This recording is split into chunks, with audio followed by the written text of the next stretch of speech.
Welcome to a special edition of Everyone Hates Cleveland, the podcast. Normally we talk, I don't know, Cleveland sports, but today, a newcomer to EHC, the podcast, not a newcomer to WFNY, the podcast.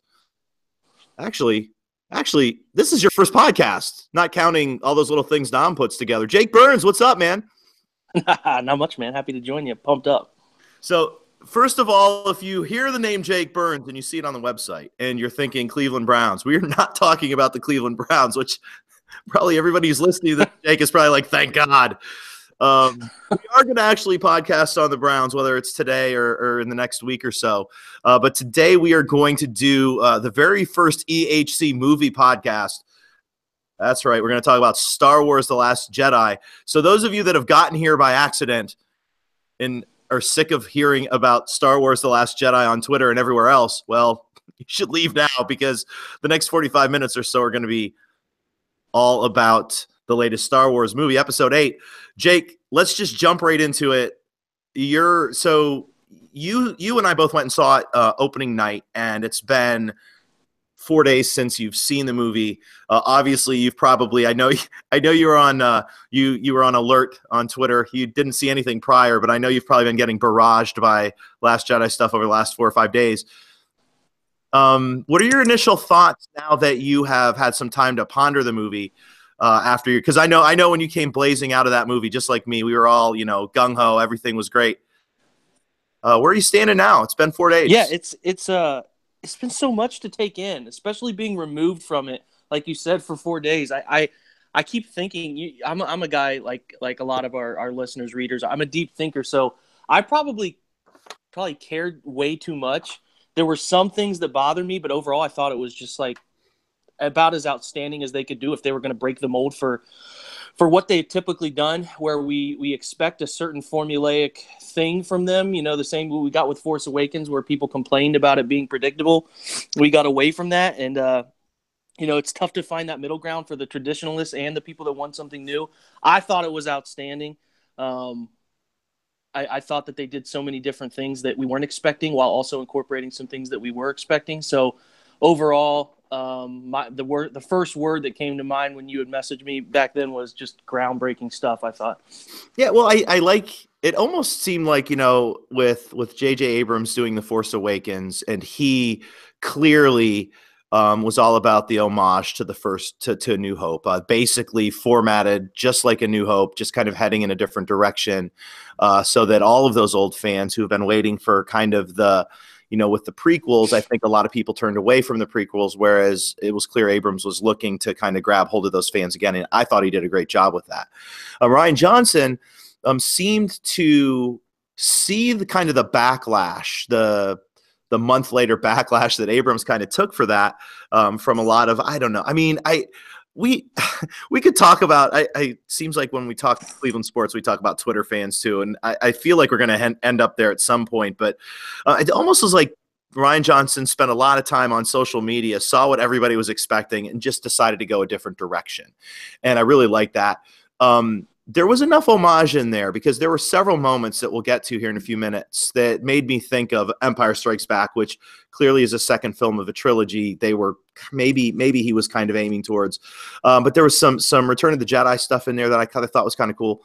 But there was stuff that he clearly put in there to go in a different direction. And I didn't really know where to start with this because I don't want people, I mean, we're both clearly fans, and I don't want people to think we're just hobnobbing with Star Wars here. But I want to start with probably, in my opinion, just over the past few days, the biggest kind of controversial piece to the movie.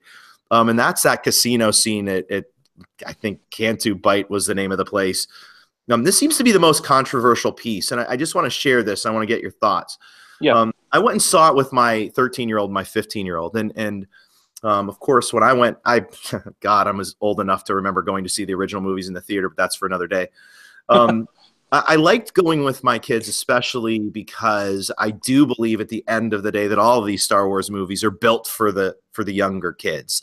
And watching the movie through my daughter's eyes specifically, because she seems to have kind of the same mentality as me, has been a lot of fun. So we walked out of the movie theater, and the first thing that she said to me was how much she loved that casino scene and all of the stuff that kind of went along with it. Of course, there's a lot of weird things in there that, the animal rights stuff and the clear political stuff with the money stuff. I don't want to get into that right now. But what was your opinion on that kind of piece where we saw Finn and this new character Rose kind of going off in the middle of all of this other stuff to this casino world? Did you like that, or was it one of those things that you thought maybe could have, I don't know, either been in another movie, or did it need to be in this one?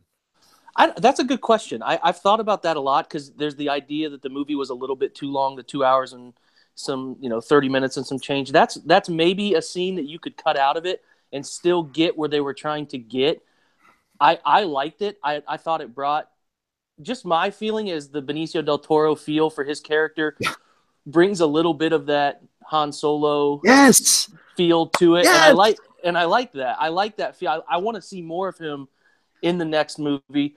I thought it was pretty necessary. I don't necessarily love some of it, but I liked the feel of it, and I thought it was necessary for the storyline to make some sense, if that makes sense overall.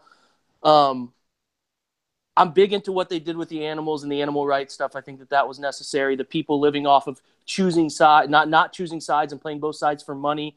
I thought that's perfect, because the galaxy's bigger than these little parts of things that we get, and understanding that there's money-driven people in the society just in different parts of the galaxy. That's the part about the movie that I probably liked the most, that it felt bigger than these little storylines. It felt bigger than that. It felt like the entire galaxy was at stake. And that's the difference I felt in this one than the other ones. Yeah, well, and clearly Rian Johnson was going for that, because, obviously Rian Johnson's got a trilogy of his own coming where he's going to kind of spearhead that. It sort of felt like some of this stuff that he put in here, including this world right here, might connect to that at some point. He used a couple of interesting actors. Justin Theroux was in there, kind of thrown in there as the guy they were looking for, and he ended up not being a part of it. And to me, the Del Toro character, DJ, he's going to come back. I mean, I will tell you this. If Abrams doesn't use him in the next movie, or if he's not in that next trilogy, that was a really tasty character, I thought. And while right now it sort of feels like a letdown to me, because I was waiting for something else throughout this movie, I think the big thing through this whole review that we're doing, it's not really a review, more of a conversation, is to remember that 9 is still coming, plus this other trilogy. And I think everything in this movie sets up for that final trilogy of the Skywalker saga, if you want to go that route. I guess my thing here is, do you think that this was just thrown in at the end of the day because they didn't have enough for Finn? Or is it possible that it was thrown in there to give Rose a little bit of a meatier piece of this movie so that she could be kind of that full character at the end? We'll get to the end in a bit, but or was this Rian Johnson's kind of thinking all along? He seems to be too smart a guy just to go, hey, let's just throw this random thing in. Yeah, I think they wanted more for Finn with where they were setting most of it. Most of the movie seemed to be set in a really tight time span. So they didn't necessarily have much for Finn to do. I think that probably played into it. I think they tried to bring in Rose so that they could feel like there was a reason somebody was in the rebellion and they were giving a true reason. Like that first scene where that Poe Dameron scene where they get the drop the button, that felt like Rogue One to me. I talked with a couple of my friends at work. Like that truly felt like a palpable tension, Rogue One type feel, which is one of my favorite ones. We'll talk about that another time. But it just felt like there was so much on the line. And when that remote detonator is sitting up there and she's trying to knock it down, and then they tie that into being her sister, I just thought that was really cool. I mean, could the Rose character have been out of the movie and it felt the same? Maybe, perhaps, but you need more characters. You need to feel a connection for this is why this person joined the rebellion. If I were in this landscape, what would I do? Would I pursue the money? Would I go after it from another side? It's an interesting personal qualm that I think people have to deal with, and I thought that they did a pretty good job of tying that in. I think that maybe, this is just my personal opinion, could be disagreed with a lot. I thought they could have had a better actress for that role, but I do like the idea of what they did with her. I was talking to another friend of mine, and he was saying something to me about her. It's funny that you mentioned that. I didn't really think about that, but he said the one thing that bothered him about the whole movie is every time Rose would talk, he kept thinking about a tour guide at Disney. And I thought, I mean, So I went and saw it a second time, and now I can't get that out of my head, and now you've just added the cement onto that. So great, thanks. Yeah, my bad. All right, so and I do want to just throw a couple things in there since we're talking about it. I do like the fact that they had take a lot of hit, and there's some truth to all that, but there was some homage in that scene in that piece of the movie to Phantom Menace with with the pod racing, of course, with the horse races there, obviously tie in there, which I really liked a lot because, like I said, I do think there's validity to all 9 movies. We'll talk probably in another podcast down the line about, this is the first time Jake and I have talked, for those of you listening. So I don't know. I mean, perhaps Phantom Menace was his favorite movie of all time. I'm jesting. I don't know that to be true. Although we do, at some point we'll have our Star Wars rankings. I don't think it'll be in this one, but somewhere soon. All right. You mentioned the first scene, and I guess this is as good a place as any to talk about Poe Dameron's piece in this movie. Oscar Isaac, fantastic actor. And we're kind of going to parallel it too with the humor. I think different sort of humor in this Star Wars movie than I think we've seen in the past. I think George Lucas, I think he got lucky in a sense to have a guy like Harrison Ford kind of dishing out some of his humor in the first trilogy, and really he only directed the first one. The prequels had some really hokey humor, really tied in with characters, the Jar Jar Binks character, and I think there were some other actors. Hayden Christensen probably wasn't quite the actor for any of the movies, but that's my own opinion. But a lot of the humor kind of swashed by. This movie, clearly Rian Johnson was going for a specific kind of humor. And it comes right out of the gate with that scene that you mentioned with Poe Dameron taking his X-Wing and flying it right in front of the entire I almost said the Empire. But he's sitting in front, and, we had the moment of the movie like 2 seconds in after the camera dropped from the scroll where we have the "Can you hear me now" moment that had the theater, at least both theaters that I was in, had them laughing hysterically. And I remember thinking at the time, like, as Poe Dameron's talking to General Hux, and Hux goes into this big spiel about he's going to destroy the rebellion. And Poe's like, are you on? Are you there? And that whole scene was pretty hilarious. The Poe Dameron character had an amazing arc in this to me. B, he obviously is playing that Han Solo part as well. I think they handled that very well. But what do you think of the Poe Dameron arc starting there and really I thought it was interesting because I think the Han Solo arc through much of the movies was listen to me, blow up first, and it works. To this kind of more realistic you kept expecting Poe Dameron to take over. And ultimately, we find out that his blow-up-first mentality wasn't the way to go. I thought that was really kind of neat. Again, kind of going back to what you were talking about with the cantina, with the casino scene. I think this was another piece that Rian Johnson put in there to just give it more of a real feel. All right, talk about Poe Dameron. What do you think about him, and what do you think about the humor as well? There seemed to be a lot of place jokes. I kind of think it was. I just like the humor. I like most of it. We can talk about a few of the Luke Skywalker drinking the milk thing kind of pops in the head as well. Just tell me what you think about the Poe Dameron stuff. And what do you think about the humor of the movie?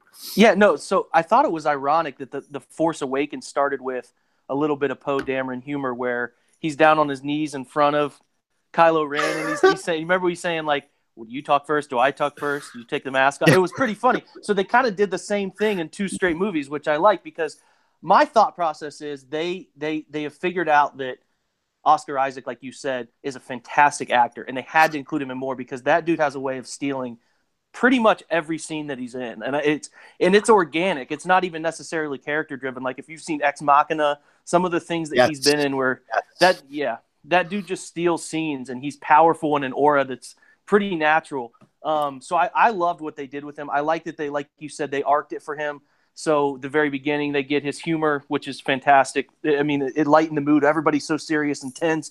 Let's go. What's this going to be like? And he's making some pretty good jokes to hold off the First Order. So I thought that was perfect. I thought that they taught him some lessons that were pretty cool throughout too. So obviously, like you said, that he wanted to blow everything up right from the beginning, and this is how we're going to do it. We're going to use blasters, and we're going to go after him, and then he kind of starts to slowly figure out as a leadership arc, like you said a little bit, that this isn't the best way to go about it. Maybe I don't know everything I need to know, and then by the end, when they're on the ice planet, there I can't remember the name of that planet. He comes to understand that just surviving is the necessary part of the rebellion. It's not always winning every battle. It's winning, it's trying to win the war as a whole. So I love the arc. The humor, there were some awkward spots. I get what they're trying to do. They're trying to make, everybody laugh here and there. Some misplaced humor. I have to see it again. I just remember sitting in the chair thinking that was probably a little bit ill-timed, but there were some that was really funny that I genuinely cackled in my chair from laughing. So it's a mixture there. I mean, it's whatever. It's subjective to whatever people like. I thought that there were a couple. Like I said, I have to see it again to know exactly what spots I'm talking about. But no, the humor part wasn't too much. It felt as good as most. What I like about some of those Marvel movies is that they don't take themselves too serious. They're pretty self-aware. It felt like that with Star Wars again, that they were self-aware about what's important. The milk scene was hands down the weirdest Star Wars scene I think I've ever seen, and that includes Ewok scenes and some of those weird. That was weird. I don't know why they didn't cut that out. Did they sit at a table and what do you think? Did they sit at a table and go, "What the heck are we doing here?" I really so you hear these rumors about Mark Hamill having issues with the movie, and I think look at where he was as a character compared to what the Luke that we knew from the end of Return of the Jedi. And this is not the same Luke Skywalker.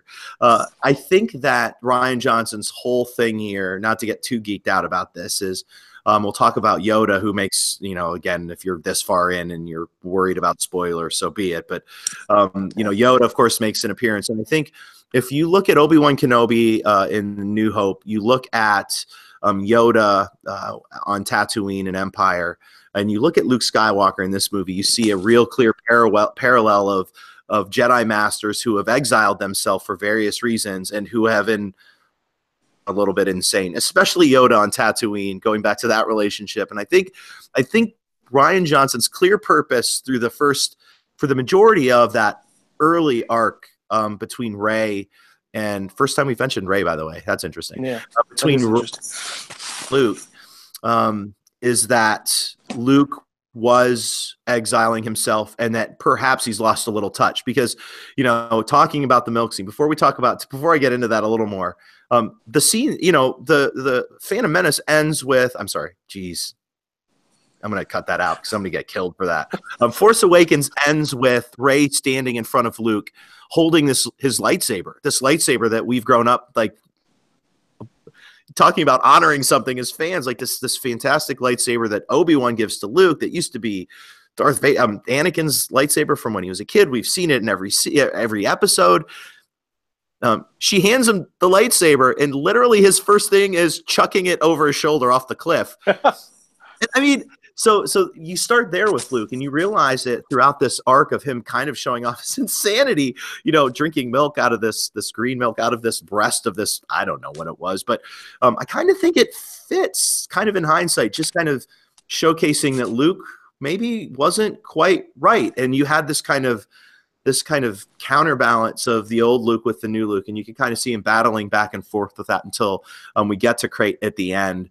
When we'll get to that ending scene in a few, but I actually kind of liked it. I had the same thought you did the first time I saw it. I do think that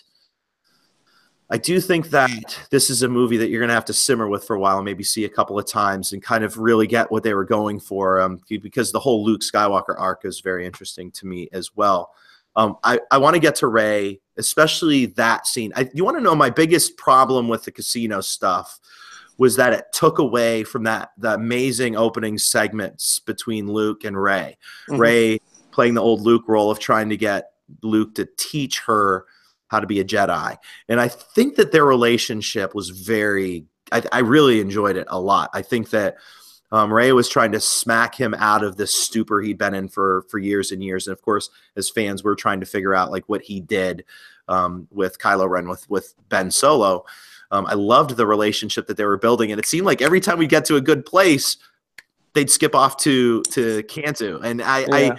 I guess that was probably my only issue with that. I did think that we could have had more of that relationship between the two, which I don't know that we'll get. I don't know. We'll see down at the end. But Rey as a character in this movie, again, she, I want to tread lightly because she was in my favorite scene of the entire movie. But I do.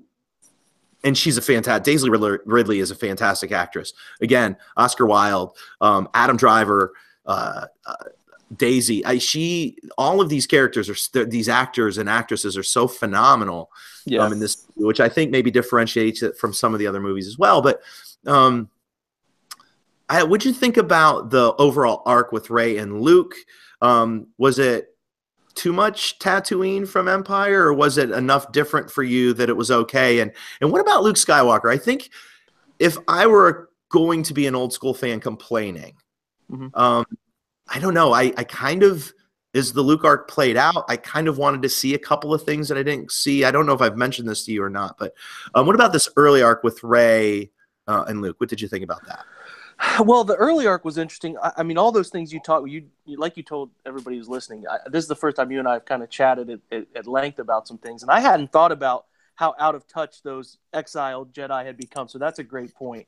It could explain a lot of why Luke was acting the way he was acting. And I mean, but Luke, I hope so, because yeah, Luke has always been. I mean, even in the original, 4, 5, and 6, he was always a little bit whiny, a little bit.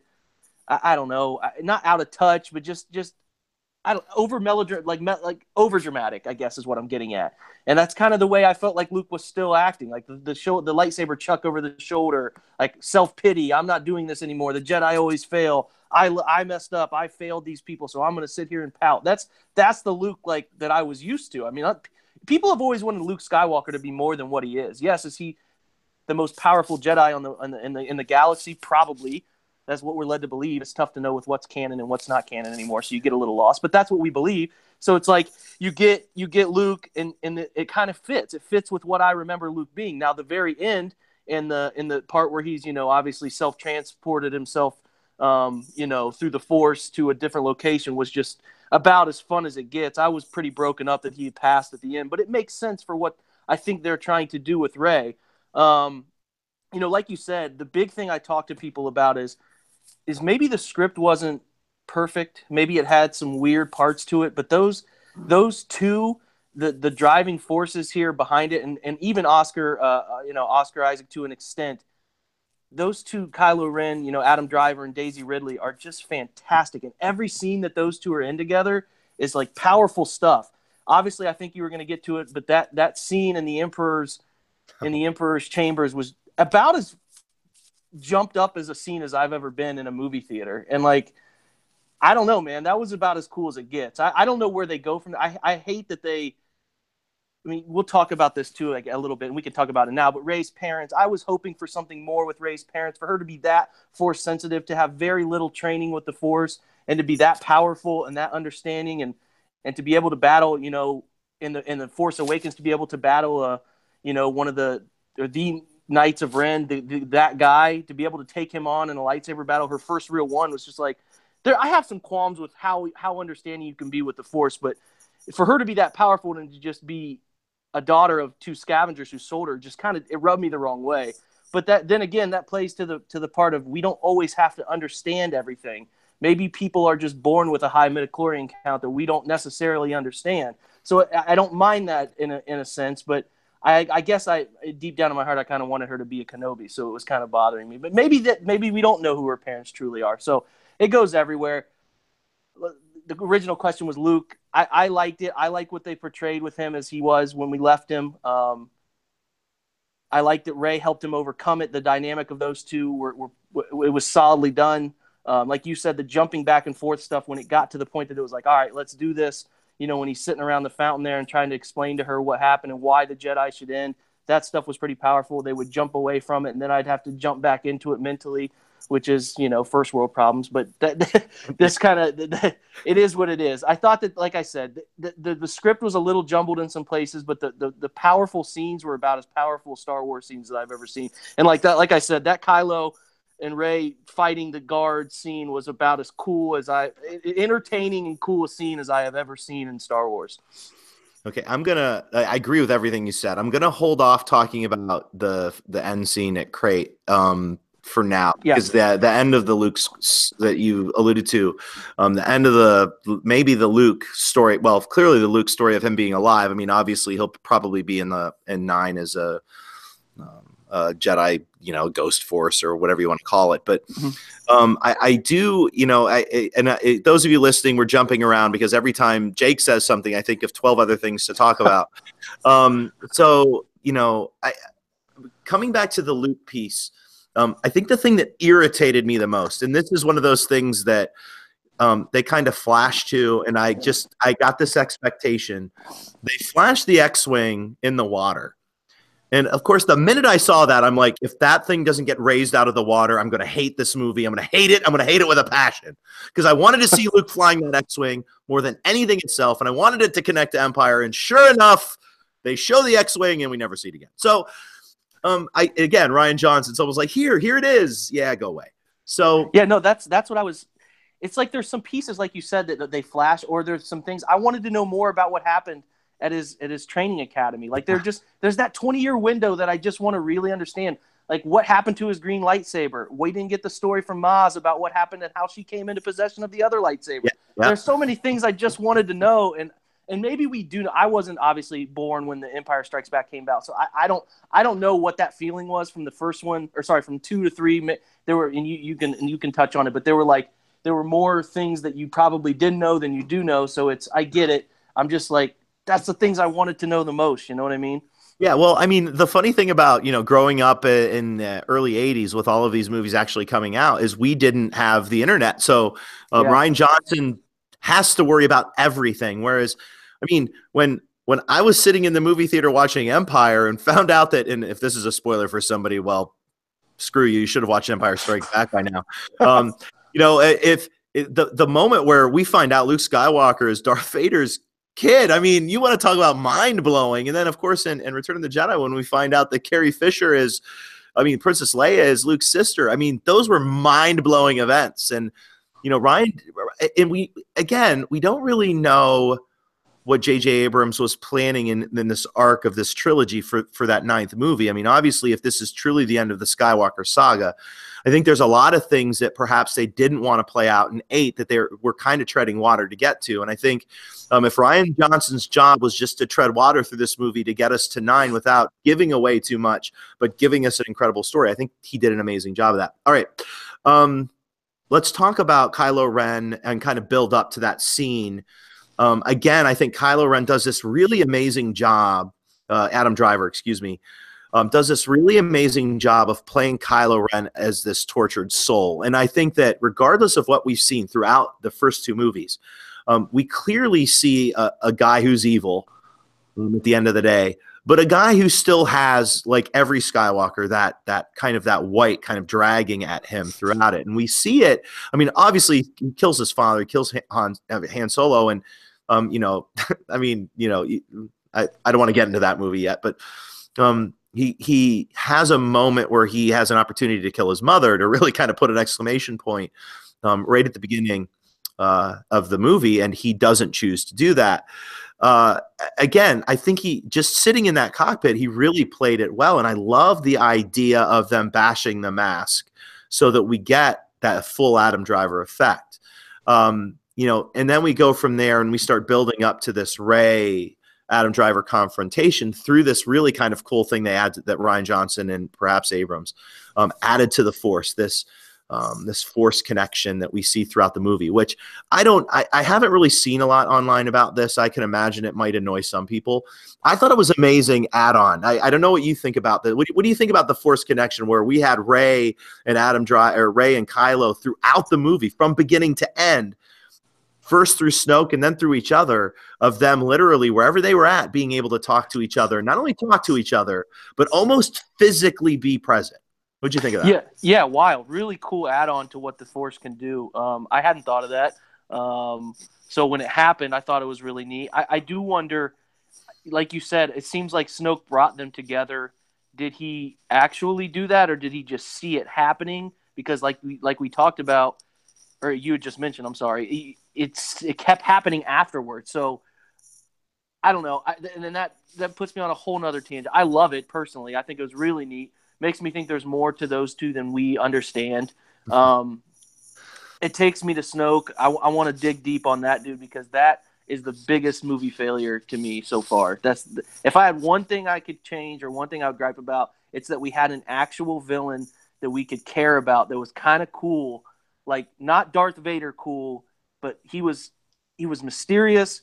He was all powerful, obviously suspending Rey in the air and chucking her around and force lightning action, everything we want them to be. And then he's just dead. Like we get no backstory on what this guy really is, where he came from, why his face is messed up.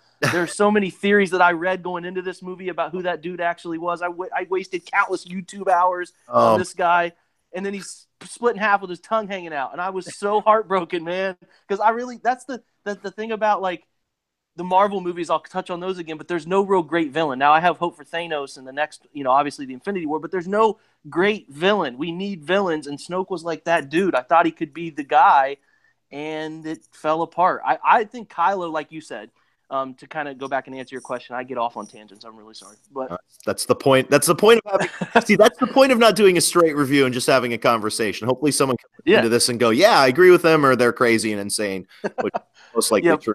Yeah, probably the latter there, the crazy insane part. But no, crap. What was I talking about? Now I lost it. Kylo Ren. Yeah, so like you said, Kylo dances between the dark and the light. So that's his tormented soul is a really fascinating study that they'll probably dig into in episode 9. But his back and forth between the light and the dark is what makes him so interesting. That arc with him and Daisy Ridley is going to be fantastic, but he's not a true evil character, and Snoke was like the true evil character that I really wanted to see developed and have some sort of huge historical tie-in. Guys like a couple buddies of mine at work know way more about this than I do, and they teach me about this stuff all the time. But like, I just wanted him to have some ancient tie-in that he was a part of, but they went a different route. I was torn up about it. That'd be my only part I'd change. Yeah, I mean I've heard every rumor from it being Mace Windu to the Sith Lord that the Emperor Palpatine was talking about. I've heard it's Darth Vader, it's Anakin Skywalker reincarnated. I've heard and it was so funny to me when it happened. And even when I got home, I had a lot of the same feelings as you did. But as I started kind of piecing this Kylo Ren kind of development on, as we build up to this scene where Rey keeps seeing the light side of the Force in him and decides, like Luke did with Han and Leia. We see Rey leaving the Octu or whatever it was called, where Luke was, and she heads off to confront to Kylo Ren to try to turn him to the light. And we see as this amazing scene that is so much an homage to Return of the Jedi, where we see Kylo Ren bringing her to Snoke in the elevator, just like Luke and Darth Vader. We see them walk up, and we see Snoke take her and show her the destruction of the rebels. And we see again a Return to the Jedi when we saw the Emperor showing Luke the destruction of the rebellion. Then we see, and then we see these moments where Snoke is clearly about to kill her, do something with her, try to turn her, and they keep flashing to Kylo Ren and this tortured, like, who do I side with here? And then the brilliance of Kylo Ren to use what Snoke believed to be the feelings that he had to kill Rey is a way to kill him. If you go back to that scene, Snoke is saying to Kylo Ren that I know everything that you're thinking. I see that you want to kill her. I see that you want to turn that lightsaber and stick it into her side. And the whole time he was thinking of him, but using the stuff with Rey to kind of mask what Snoke could see, which ended up splitting Snoke in half. And I remember when it happened, my daughter and my friend and I, we were sitting there, my son, and we all were looking at each other like, wait a second. He can't really be dead. There's this scene at the tail end of that where they show him, like you said, with the tongue out and all that. But the funny thing is like his hand one of his hands is like still on the throne. I mean, he was like in 3 pieces. It was so funny. And it was almost like Ryan Johnson's like, okay, internet community, I just want to let you know, yeah, he's really a nobody. The important part here is that Kylo Ren is going to take over for him for the First Order. And the funny thing about it is that scene from beginning to end takes you in so many different places. And this is why when you talk about Daisy Ridley, you talk about Adam Driver and the types of actors that they are. They took us on a journey where in the span of about 20 minutes, we felt that kind of angst that we felt in Return of the Jedi. Like, would Kylo Ren turn on Snoke? And he does. We get this amazing moment where they're back to back. Rey and Kylo fighting the I forget what those guards are called, but fighting Snoke's guards, these samurai-like guards, and they're battling these guards in this amazing lightsaber duel. And we get to see Daisy for the first time, clearly strong with the Force, and we get to see that brutish Kylo Ren fighting, and you can see them looking back and forth at each other. They care about each other. And then you get to the moment where they've killed everybody, and you have this moment, and I don't know if you've had this, but I, in this moment, was thinking, okay, Kylo just turned good. The main bad guy is dead. And then I literally had this oh shit moment where I was like, oh my gosh, this was all a plot for Kylo to take over not only the First Order, but the Rebellion, to hook up with Daisy or Rey and create this whole new thing. And just as I'm saying that, you could see it in his eyes. And again, he transforms again, and you have this moment of almost complete regret. Like, oh God, here we go. Now we've got Kylo kind of in this powerhouse bad guy role for 9, which I actually love a lot. So I think the give and take with the Snoke thing, because it does piss me off too, the give and take with it is we don't know about his past, and we may find out about it in the last movie. I doubt it, but we may. But the take that we get is now we have Kylo Ren, who everybody now admits can't be redeemed. We have finally a Skywalker in the role of the ultimate bad guy. He can't be redeemed. While he is a tortured soul, we know at the end of the day, he always makes the bad choice as the bad guy in this mysterious Rey. And I do want to say one more thing about the Rey thing.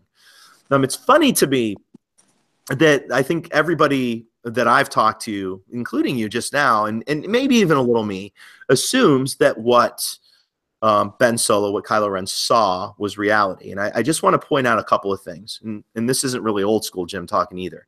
If I remember correctly, when they split up Luke and Leia, what Ben Kenobi did was he sort of erased the thoughts on where they would be. And he put Ben Kenobi and he put Princess Leia's adopted father, I can't remember his name, from Alderaan, the guy played by Jimmy Smits, kind of in charge of the both of them. But they split them off and they sort of erased kind of the thought of where they would be. They kind of force blocked where they would be so that Darth Vader couldn't find them. Is it possible that, so I know you know where I'm going with this, that Rey is, I just can't fathom the Skywalker saga ends with the only Skywalker left being the bad guy. There's no way Rey's not a Skywalker. And I know, you got the Kenobi thing going, but is it possible that the only reason why Kylo Ren thinks that she's just a nobody because Ben or somebody in the past has maybe Luke has kind of blocked the memory of who she is. And Luke was playing off the fact that she was his daughter because he's A, insane, and because B, he knows that the minute someone finds out who she is specifically, that she's the number one target for the First Order to kill. Yeah, no, absolutely. I think it's tough for me. There's a couple ways this could go. It's tough for me to think in this entire galaxy, there's only one family that can do what the Skywalkers can do. So that's why a part of me wanted her to be a Kenobi or some like come from the Windu family or Qui-Gon Jinn type relation, something that told me another family can be powerful. But like you said, it would make sense that she would be a Skywalker in a sense. I was kind of expecting that the entire time. That's completely plausible that they're blocking, that sort of thing for her safety, all the above. I don't know. I can't yet 100% believe that she was just a child of scavengers. I think obviously it could be true. They want you to think it's true, but I think that's the big plot twist in the next movie is who her parents actually are. I'll tell you one thing. Talking about that scene, that powerful scene there at the end, you're talking about when you see a complete change in the complexion of the eyes of Adam Driver as he's going back to being power hungry. A weird part of me wanted Daisy Ridley to join him, and it was the weirdest conflict of emotion I've ever had. Like, yeah, I kind of want these two to pair up and like be badasses and run the galaxy. And then we got to figure out how Poe Dameron can fight against them and try to change Daisy Ridley back to what she normally is. And like Finn, they're trying to chase her down and figure out, you know what I mean? Like that was a weird part of me Yeah. that wanted that to be true. But again, I mean, like one of the said, themes, Jake, one of the themes of this, one of the big themes, again, with more of that humor, when Yoda does pop up and talks about the Jedi books, and we find out that Luke never even read them.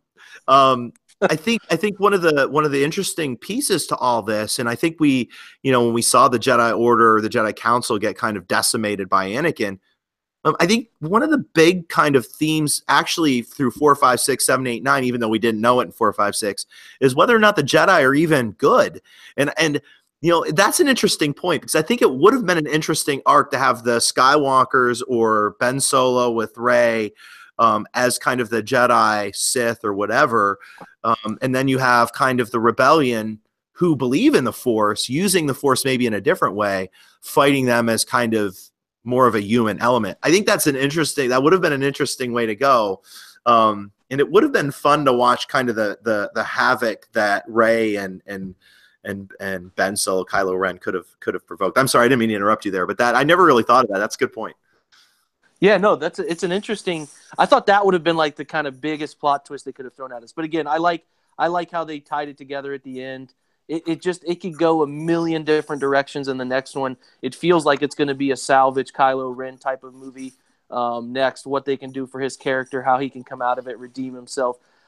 I don't know. I don't know where they go with Princess Leia because I thought she was going to perfectly kind of tie up her character when she's floating in space. I mean, they could have killed her. They could have killed her like 6 different times, including when she died or didn't die and used the Force for the first time, right? Like why? So we get this cool like Vice Admiral Holda played by Laura Dern from Jurassic Park, and why? Like, okay, like I don't know, maybe have Leia like do the light speed thing. By the way, one of the greatest scenes of the movie was when she goes light speed off into the Avenger or whatever that thing was called. Really cool special effects there too. Oh Just my gosh! Yeah. I mean, the visuals of Rian Johnson in this movie spectacular. Okay, really quick, the Leia arc. Why don't you lead this one? You mentioned her using the Force and kind of where they're going with her. Let's just kind of run through the Leia arc here. She's alive still. Like what the hell? Yeah, no, I thought that obviously the tragic passing of Carrie Fisher, you just expected them to kind of neatly wrap up the character, and she's out floating in space, and it's like this is the kind of it's the death that the rebellion maybe needs to keep fighting and understand that they're strong, they can build strength, and this is who we rally behind, and all of a sudden she floats back into the ship, and it was really weird, and I'm thinking to myself, this is suspending my belief of what I thought was possible in a made-up world. So I was like, I was so frustrated. And then I was like, I was at peak frustration in the movie when Luke was getting blasted by like 75,000 lights, blasters. And I was thinking he was actually there. And then he walked out of it. And I'm like, okay, what's going on? Can you not die anymore? Like I was actually frustrated. My wife sitting next to me going, shut up. I was actually frustrated. But no, that the Leia arc is interesting. We never truly find out if she has anything more she can do other than feel things. Just, like unbalances in the Force and when tragic things happen.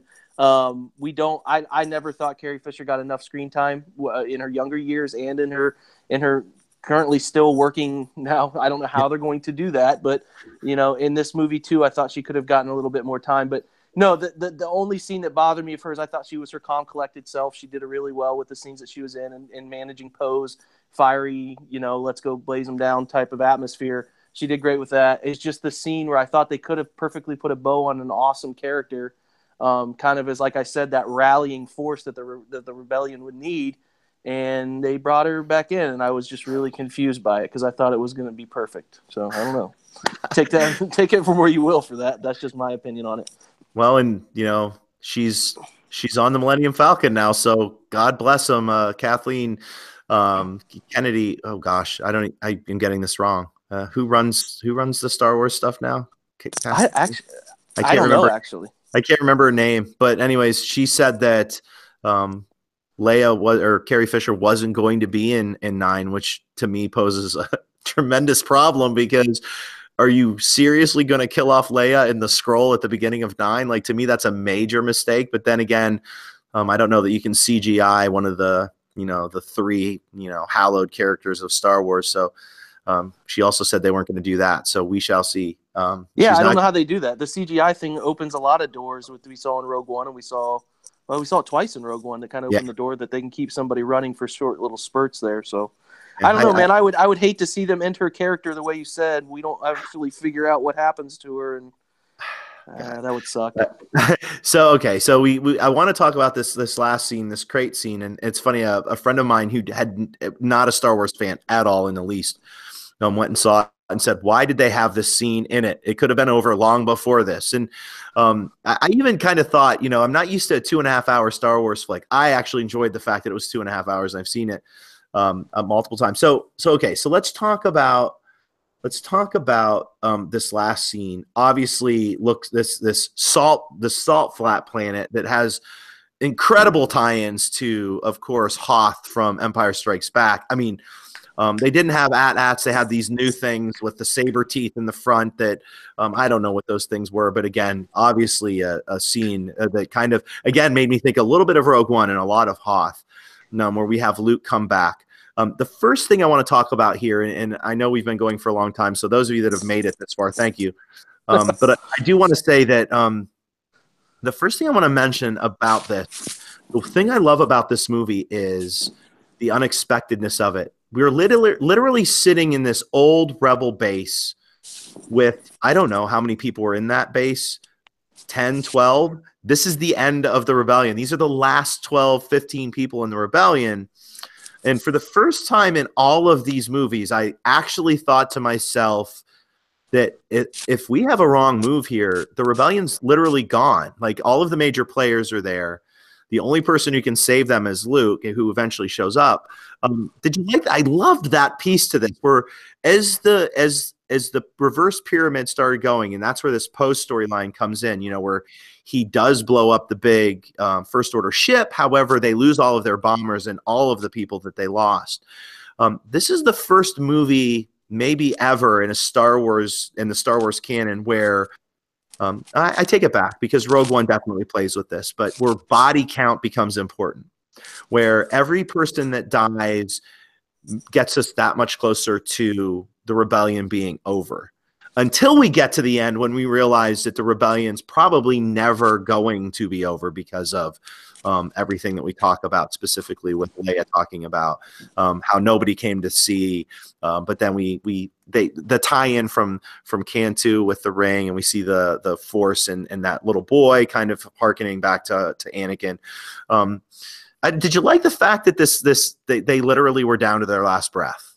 Yeah, no, absolutely. I think it has to feel like they're at their most desperate time. I mean, I think in the second movie, it it perfectly got them to the point where it feels like their backs against the wall, like General Hux was saying. They got him on a rope. I kind of all along wanted them to be following Finn, tracking Finn is the way to that they were tracking them, but that's neither here nor there. At the end, just the way it felt right that even if it would have been crushed, like not everybody dying, but just it felt like when they're at the very end of their wit that Luke coming to save them.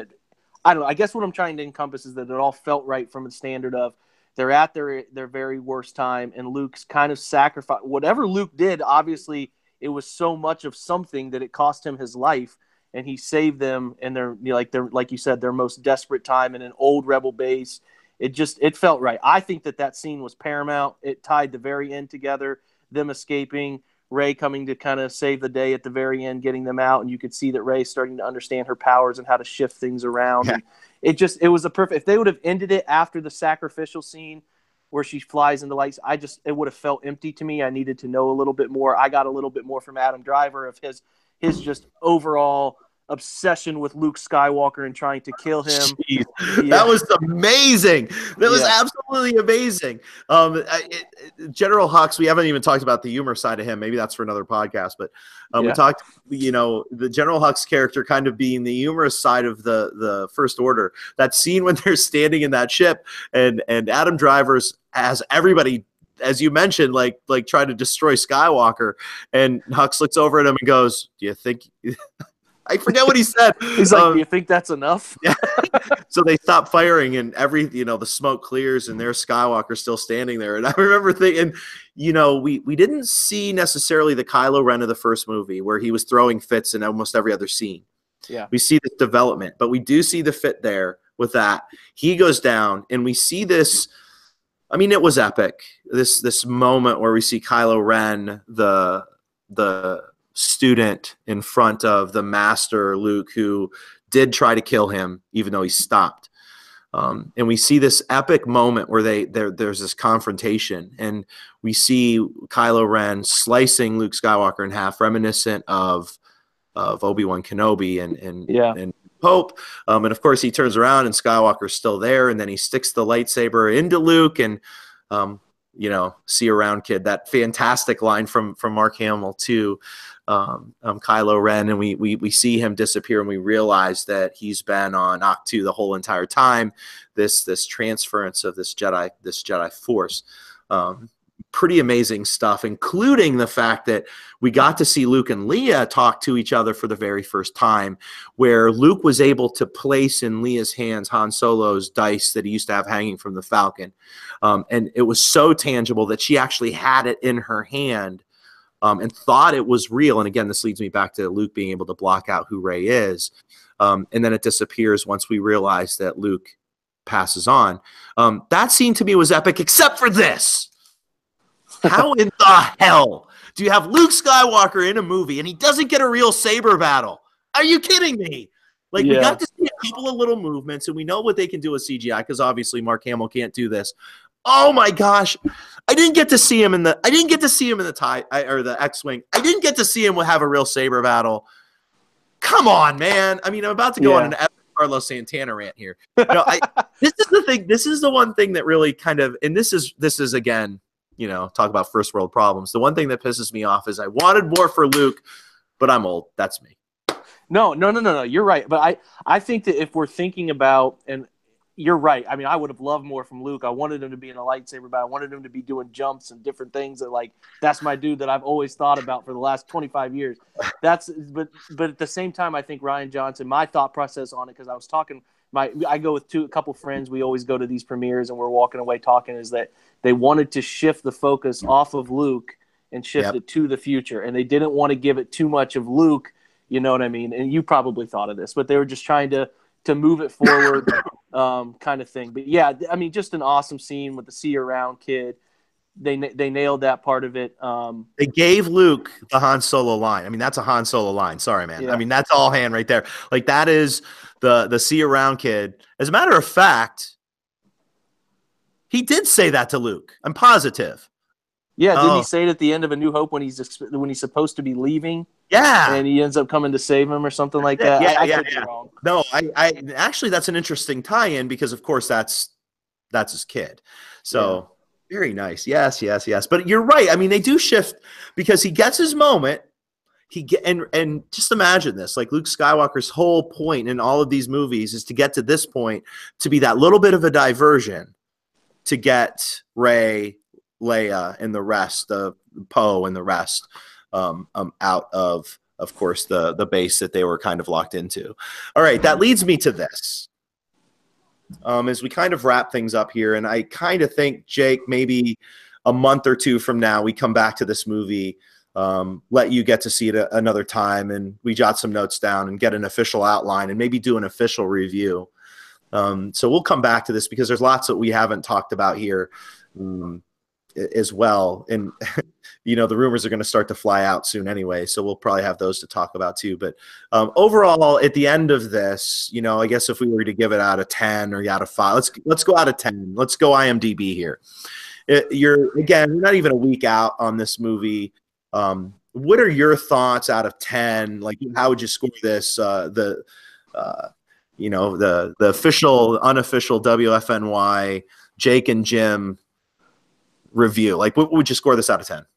I'm going. I said it when I left. Again, per review of a couple more times. Like you said, we'll get back together. I thought it was about an 8.5. Nice. We're on together, baby. 8.5. I've got my daughter over here to prove it. Yeah, I said 8.5. Yes. Yeah, no, it was great. There were some things that they missed on that could have made it like perhaps the top Star Wars ever that I thought they missed. Like I said, they just missed a couple little things, but that's nitpicky. The visuals were. Don't be messing with Empire Strikes Back, dude. I know. We're gonna have work. No, just kidding. Go ahead.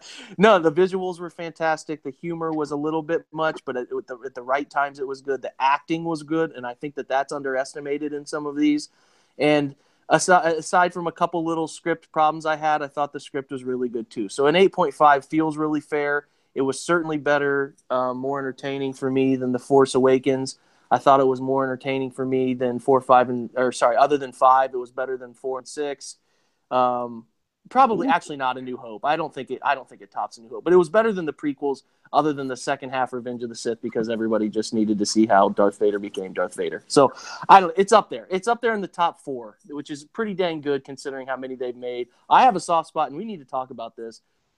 I think Rogue One is just so vastly underrated. It might be one of the best 2 ever made. I thought Rogue One was utterly fantastic filmmaking, pinnacle filmmaking, actually. But because I'm off on another tangent. It went so deeply, and it cured every deep dive that Star Wars committed fans needed, and it answered every question we needed, and it was just great. I thought they could have done this with this one. They left some holes, but that's okay. An 8.5 is a dang good movie. 2.5 hours is not too long. You can never get enough Star Wars, because the second you walk out of the theater, you just want more Star Wars. So, length of the movie. The hardest part is knowing now I have to wait 2 more years to figure out the next part of this whole thing. So, no, 8.5. They did a really good film.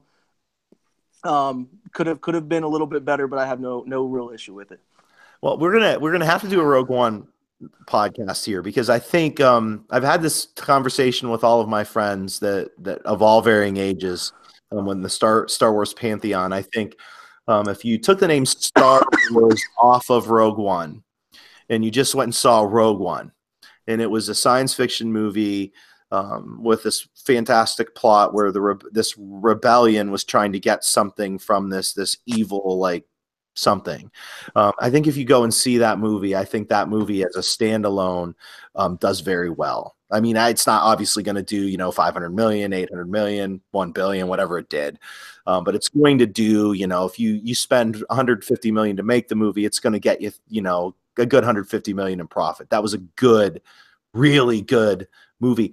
And as far as just an arc goes for any singular movie in the Star Wars pantheon, to me, Empire Strikes Back as an arc is the best movie, bar none. But I do think you make a really good case for Rogue One, and I do agree with you. Now, to me, Star Wars is more than that. To me, Star Wars is kind of the feelings that you bring with it, and so for me, where I rate it and how I feel about it as a movie are 2 different things. And I think maybe our next movie podcast, whenever that is, let's do our rankings, because I forced you to. Did you do your rankings? Do you have them? I have not done rankings yet. I wanted to. I sat down, I thought about it, and then I thought I have to see this at least one more time to give it fair justice. So I've got my rankings. I'm not going to give them. The next podcast we do is strictly a number ranking, and we'll go only the movies now. I don't want to throw in any of the series that are on Cartoon Network or whatever they're on. Yeah, none of that. I do watch them with my son, but I just the movies. And I'm actually very curious. I think we'll find out a lot about each other with explanations. And I suspect I'm going to end up pissing you off with a couple of things. But I digress. I mean, for me, a lot of people are looking at these films, again, I think with the wrong visage and the wrong eyes. I think a lot of people go and they look for – this is a problem I have with Marvel movies too, is people go and they're looking for the Academy Award. And I'm thinking to myself, you know what? I want to go – and if it's 2.5 hours, if it's 3 hours, if it's 2 hours, if it's an hour and 20 minutes, I want to go and I want to forget all of my problems. And if you want to throw this, animal cruelty stuff or the rich always power everything stuff into a movie. I think that's fantastic as long as I don't connect it to my real life. I don't want to go see Star Wars and be taught something. However, and the same goes for Marvel. And I hear these people talk about these arcs through a Marvel movie, and I think to myself, it's Spider-Man. Like, I want to see him swing. I want to see him beat people up. I want to see him be funny. I want to see him like fight this like battle. Like, and it's the same for me with Star Wars. The one problem that I have with this movie at the end of it all, I can get by with anything, for me, is this. And I know I'm going off again. So if this is an hour and 30 minutes, just deal with it. Such is life. I grew up, so Jake, I'm not going to tell you how old I am. I'm old. Let's just leave it at that. I grew up with these characters, Luke, Leia, Solo. Like, these were characters that in my life were big. I mean, I'm not, I didn't think I was going to marry Leia at some point, but as far as movie goes, like, these characters were a big deal to me. And somehow, we have these characters keep coming back into our lives. And, at the end of Return of the Jedi, everybody's happy. They're dancing around Endor. Life is good. Everything ends great. And then we find out that Luke and Leia, Luke's insane. Leia and Han are separate. They've been separated for God knows how long. He's chosen to live with Chewbacca, like flying around, and leaves his son, and his son's evil. And Jake, man, my 3 characters, their lives were miserable. Like, are you kidding me? Yeah, no, that's right. That's right, man. We talked about a little bit of the things that I wanted to know in that 18-year span, or however long that span was. I'm off on the years, but no, those are something I would have loved to have known before, or even in The Force Awakens, like how we got here. Those questions of how we got here, like you're saying, from the heroes that we were left with, and the dancing and the celebrations, to how did the First Order come into business? What did they come from? Where did they come from? I get that the ashes of the Empire's outskirts came together, but like, there's a lot of stuff that they make you just kind of figure out. And I wish we could have known. They put it in books, and I'm not going to say anything bad about books, because I don't want to sound like that guy, but I want to see it in the movie. I got 9 movies.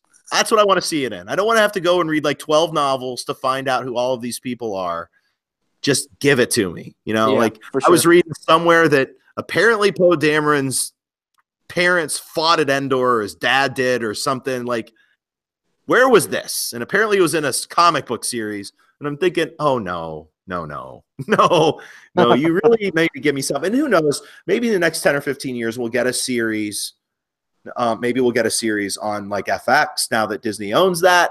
In which case we'll get some of this middle ground. Who knows? But all right, yeah. I'm going to end it there. I'm not sure this is where I wanted to end it, but I sort of think, Jake, we could probably go for another hour. We got to stop at some point, or people aren't going to listen to it. This might be part 1 and part 2. We'll part 3 this, or part 2 this, sometime down the line. Once Jake and I have gotten to see this movie one more time, we'll kind of rehash our thoughts after a month or two, and then our next podcast we will do our top 9 Star Wars movies. Man, you hit me with Rogue One being perhaps in your top 2. You're not the first person that said that to me. The last person that said that to me is my age. So nice. Okay. I love these debates, man. The beautiful part of these conversations is what a film does for you versus what it does for somebody else. And that's the beautiful part of Star Wars. Is we don't always have to agree. We just have to see where the other person's come from. And I don't know, man, that's a beautiful part of debate for me in general. But yeah, no, that's good. I really look forward to it, man. Yeah. Well, and the amazing part about this is if I brought my 13-year-old into this conversation, she's probably thinking right now, do not do that, Dad. But if I brought my 13-year-old into this conversation, we could have a pretty legitimate debate from 3 different perspectives, which is what makes Star Wars, to me, unprecedented in American movie history, because we've never had characters who have continued to develop from 1977 all the way through 2017. We're talking 40 years. These characters are not only viable, but on the same string. And growing and adding, and it's not like, I mean, maybe Star Trek to some extent, and I don't want to go down that path, but These two like science fiction movies are really the only kind of cinema that we've seen have this happen to. So with that being said, if you made it all the way through this, thank you so much. And we're going to be doing more of this. I promise you, Jake and I will work on the time. I don't know what this time's coming in at. I'm not even going to look. I'm guessing over an hour, but we're going to work on the time on these. And our goal is every time we've got a big science fiction movie like Star Wars. I better cut that out because someone's going to kill me for that. Every time we get a movie like the Star Wars movies or the Marvel movies, because we got a slew of them coming out. I don't know what you feel about the DC movies, but sometimes those are fun to rip on. Yeah, I'm all in on all those. Yeah, so you're going to hear a lot more from Jake and I, and we're going to do some retro ones too, as I've kind of been listening to Jake talk. I'm always curious, we're from different generations. It makes me sound like I'm 100 years old and Jake's like 5. That being said, we're not, we probably think more alike on most things than not. So it'll be fun to kind of look back on all these Star Wars movies as we go. And, if you're interested in them, shoot us a tweet. Make sure you leave us a comment and check out all of our stuff.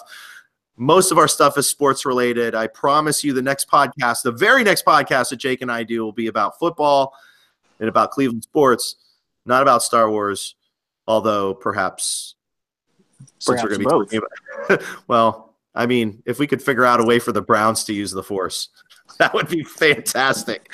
Of course, you know what we're going to get. We're going to try to use the Force, and we're going to get Jar Jar Binks. All right, yeah. I'm ending it there. The Browns are the Ewoks of the galaxy. Oh, God. All right, good stuff, man. Thanks for having me. Awesome. All right, man. Hey,